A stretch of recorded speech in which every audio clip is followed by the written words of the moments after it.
It's astounding how powerful this unconditional love is. I want to tell you a story as you think about this force and picturing and putting yourself in a perspective of unconditional love, which is an absence of judgment, an absence of anger, an absence of telling yourself that someone ought to be like you. And I want to tell you how it has worked for me. One of the things I have known in my life in recent years is that it's important for me to get my ego out of what I do and how to go about doing that, which is to take my attention off of the outcome and what's in it for me and how much I'm going to get and put it more on serving and stop being so concerned with how much comes to me and how much approval I get and how much money I get and all of the things like that, and to just stay more centered on what it is I'm about. And I picked up a story last Christmas morning, a newspaper, and my daughter Tracy and my wife Marceline were there, and I read this story, and the story said, woman spends her 27th year in a coma. And I read this story, and it was a story of a woman named Kay O'Bara and her daughter, Edwarda O'Bara. The story went on to say that in 1970, on January the 3rd, this young girl who was 16 years of age slipped into a diabetic coma at about 4 o'clock in the morning.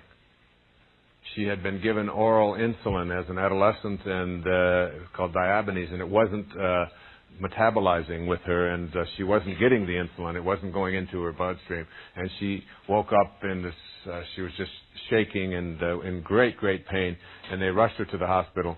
And as she was on the hospital bed, her mother went there with her in 1970. Edwarda, the young girl, who was a senior in high school at the time, said to her mom, "Mom, you won't leave me, will you, Mommy?" And she had never called her Mommy before. She had always called her Mom or Mother. And Kay said to her, "I will never leave you, I promise.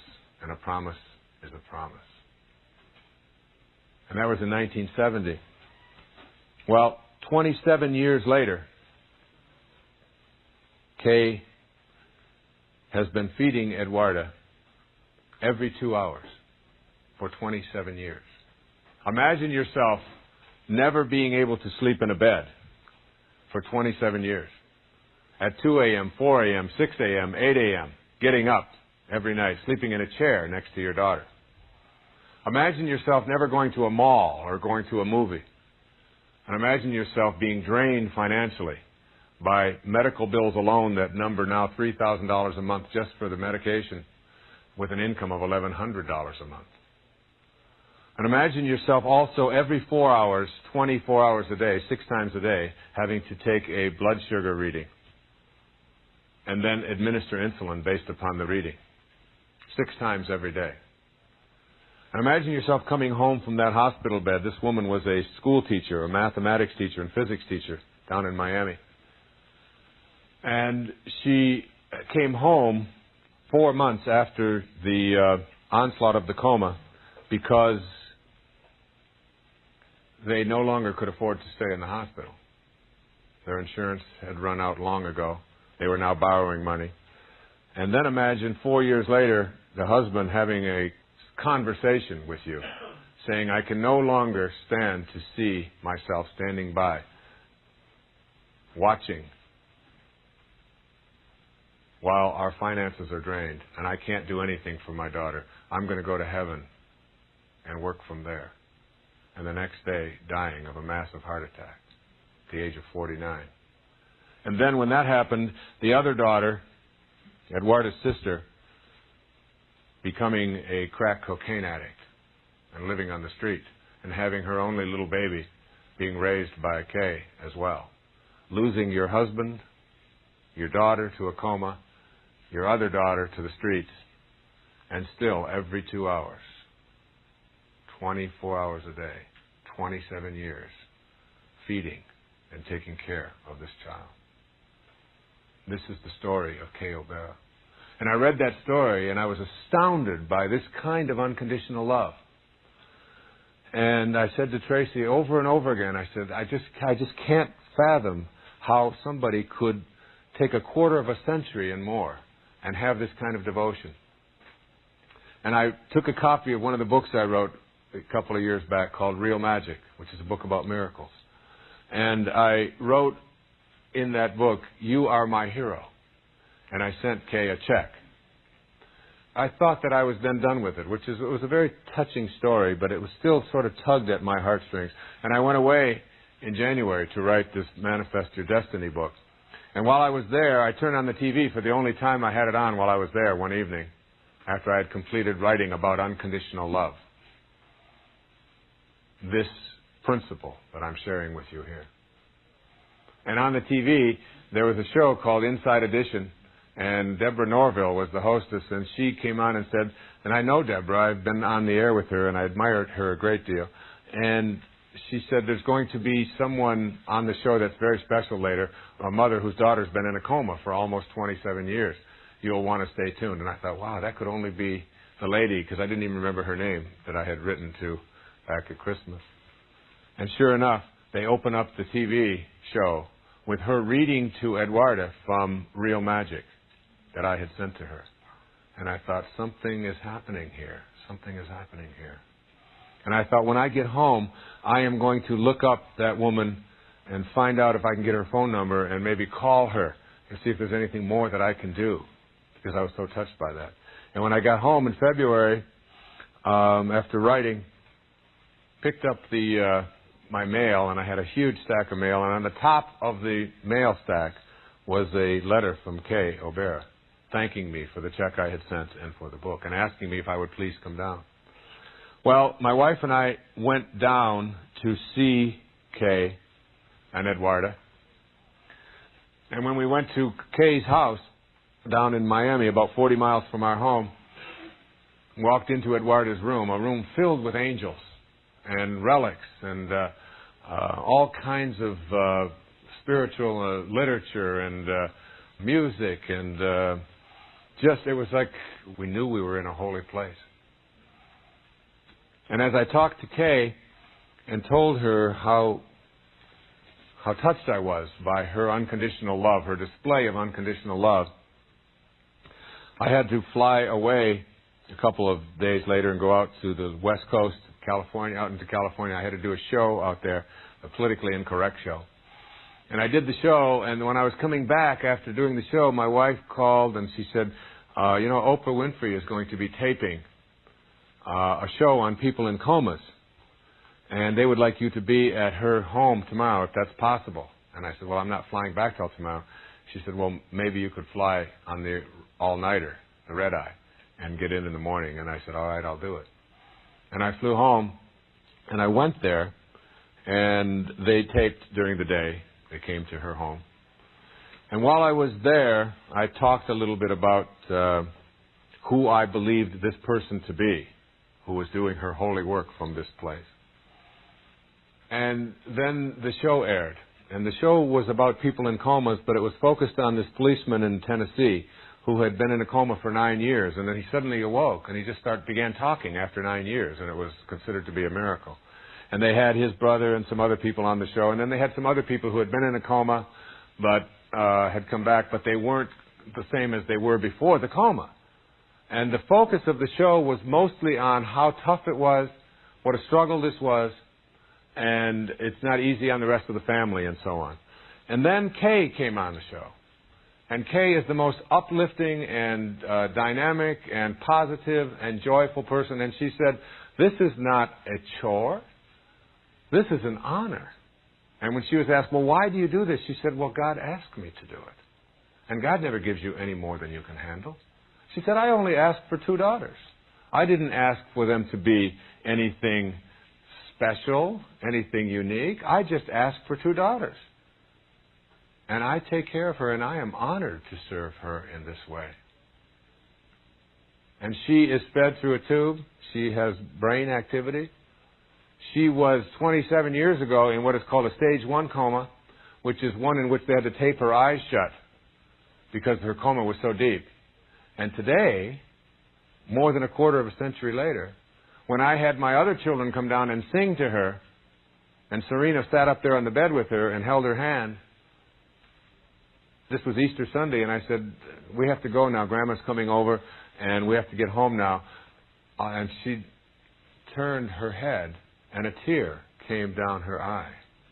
And the last time that I was in her presence, which was not more than a few days ago, when I walked in after having been gone during the summer, she smiled in recognition. She's in what is now called a stage 9 coma. Whether she's coming out or not, we don't know.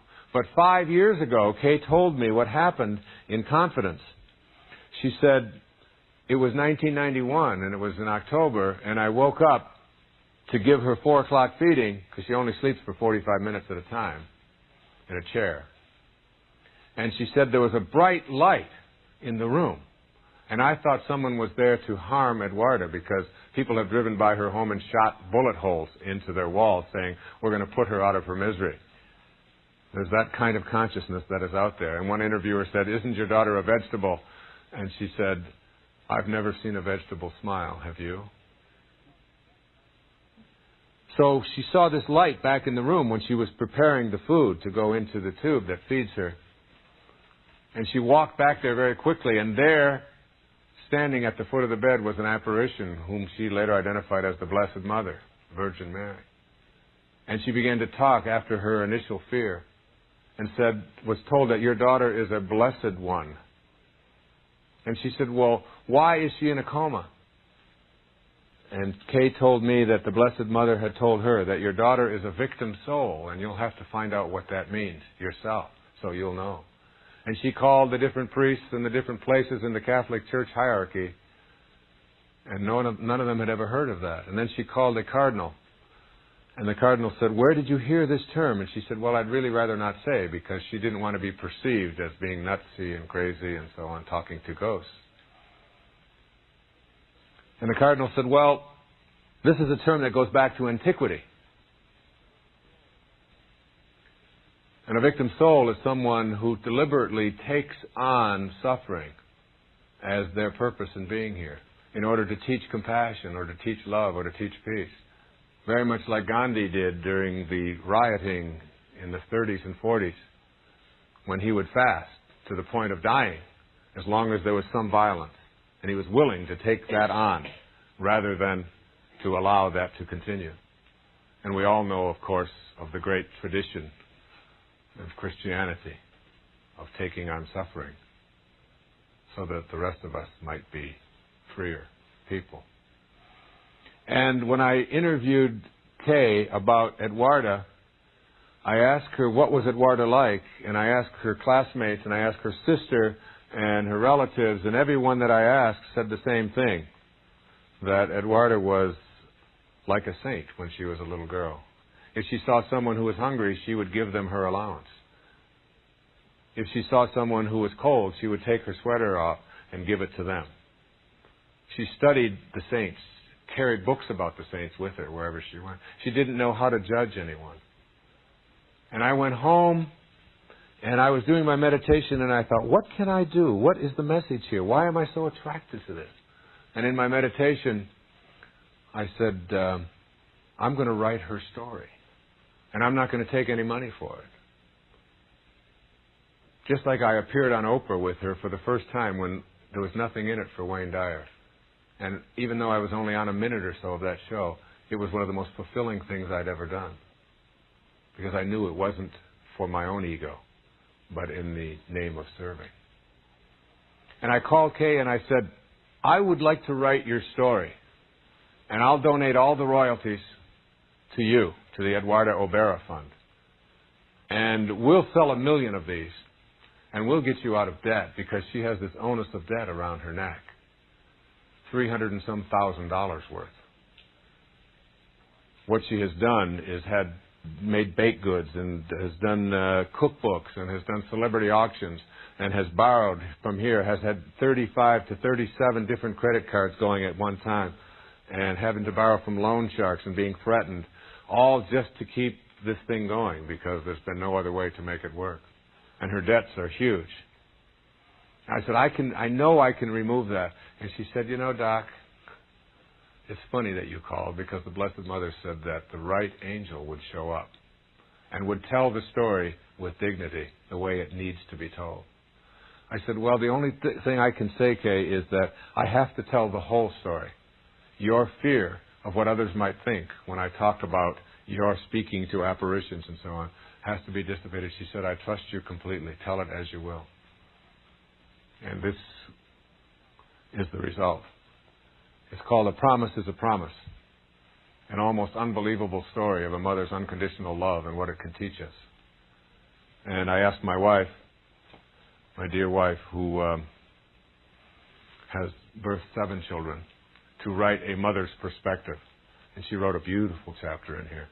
And we also included photographs of Kay and Eduarda before the coma and after.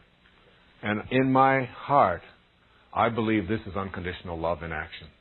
Very much like Mother Teresa sees Jesus Christ in all of his distressing disguises, I believe that Kay's work with Eduarda teaches us about a full measure of unconditional love. And that Eduarda made the choice, as the Blessed Mother told her. When Kay said, well, did she have a choice to do this? And she said, absolutely. And she's teaching compassion. And as I speak about it here, and as I speak about it on these tapes, and people listen to it, and people go out and purchase this book, and the money goes to Kay and Eduarda, I believe that what is happening is that she is teaching us compassion, which is the cornerstone of unconditional love. And she's doing her work through me, through you who are listening, for those of you who purchase A Promise is a Promise, and give it away as gifts to others who have demonstrated unconditional love. As Kay says, it's not if she will wake up, but when there's enough compassion in the world, her work will be completed, and she will either awaken or God will take her with her. And that's unconditional love. There's no better example of it that I know.